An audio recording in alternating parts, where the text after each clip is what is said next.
Alors, dans le reportage qui va suivre, nous allons voir comment l'école et le scoutisme peuvent être des lieux d'apprentissage de l'égalité entre les sexes dans le respect des différences. C'est un reportage qui est signé Christelle Ploquin.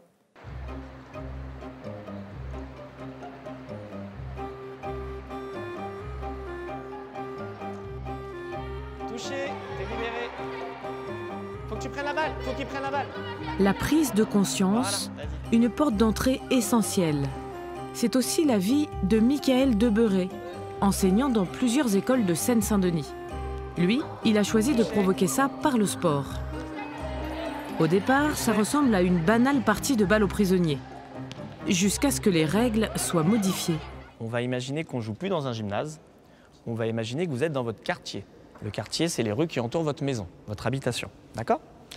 On va se dire maintenant que les oranges, vous êtes des filles, et que les bleus, vous êtes des garçons, d'accord ?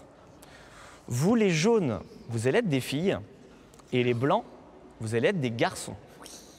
Je vais rajouter 4 maisons dans chaque quartier, et je vais demander pour commencer à 4 filles de se mettre dans une maison.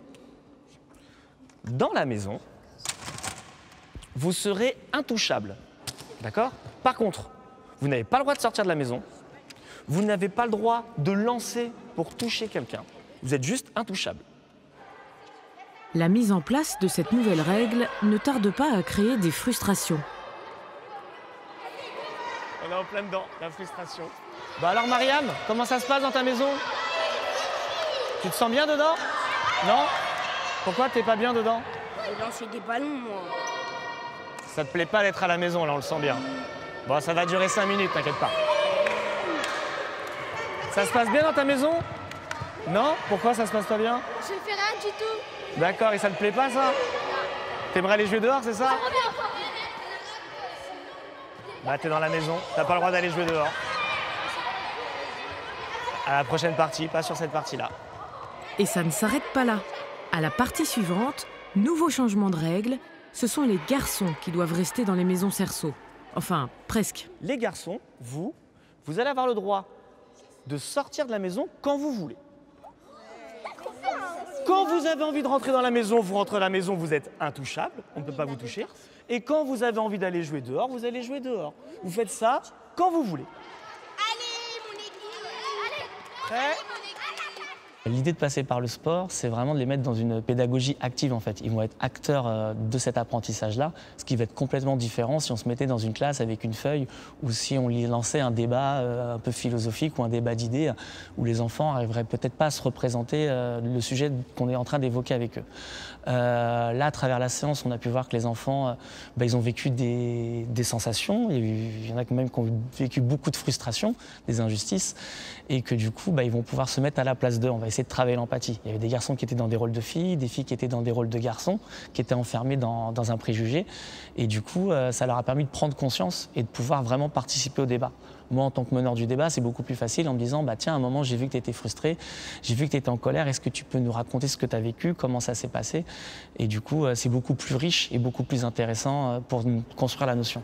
Permettre le débat en passant par les tripes plutôt que par les cerveaux. J'ai bien aimé le jeu, il était assez rigolo, mais j'ai pas aimé au bout d'un moment, dans une partie, quand on a joué, et que les filles, elles n'avaient pas le droit de sortir des cerceaux, elles devaient rester dans les cerceaux. Moi, j'ai bien aimé la partie avec les garçons qui avaient les cerceaux, ils pouvaient rentrer et sortir comme ils voulaient. Et j'ai bien aimé parce qu'on c'était comme si on était invincible. Moi, j'ai pas trop aimé parce que nous, on avait des privilèges dans les maisons comparé aux filles. Pourquoi les filles, on devait rester dans les cerceaux et les garçons non ? Que les garçons, eux, ils avaient la chance, ils pouvaient sortir, rentrer, alors que nous, on était dans la maison en train de se protéger les autres camarades. Qui n'était pas d'accord avec ce changement de règle ? Qui trouvait ça injuste ? Je l'ai entendu dans la partie à un moment. J'ai entendu c'est injuste.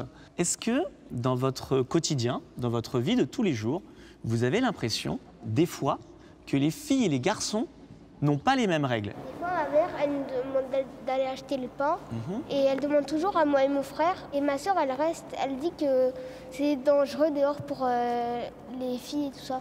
Mon frère, il a le droit de sortir et nous, sur l'esplanade, mais nous, on n'a jamais le droit de sortir. y a des papas qui disent à leurs filles, tu ne parles pas aux garçons, tu ne sors pas, c'est trop dangereux. Tu ne te bats pas, c'est trop dangereux, c'est dangereux, c'est dangereux, c'est dangereux. Il n'y a que le danger, mais moi je voudrais qu'ils se disent à leur place qu'est-ce que ça ferait d'être toujours enfermé, de toujours entendre danger dans sa tête. Par exemple, ma mère a beaucoup moins payé que mon père. C'est un peu injuste. Moi je pense que filles ou garçons, tout le monde aurait le droit de sortir et ils auraient à avoir tous les mêmes règles. Il faut surtout vous dire, au niveau de la loi, les garçons et les filles, vous avez les mêmes droits. Vous avez le droit de faire ce que vous voulez dans le cadre de la loi. OK pour tout le monde? Oui. Michael applique une pédagogie spécifique proposée par l'association Play International, qui lutte contre les différentes formes d'exclusion par le sport dans de nombreux pays. On a choisi le sport pour faciliter la sensibilisation et donc la prévention sur des messages clés, notamment l'égalité filles-garçons ou la lutte contre les violences, parce qu'on sait que les enfants apprennent beaucoup plus en jouant.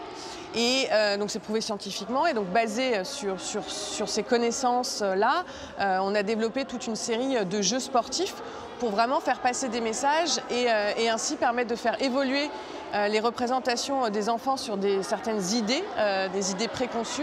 On va s'asseoir en rond. L'idée, c'est qu'on se voit tous pour parler ensemble. Depuis 1989, l'égalité filles-garçons fait partie des programmes scolaires. L'école doit lutter contre les stéréotypes et les rapports sexistes.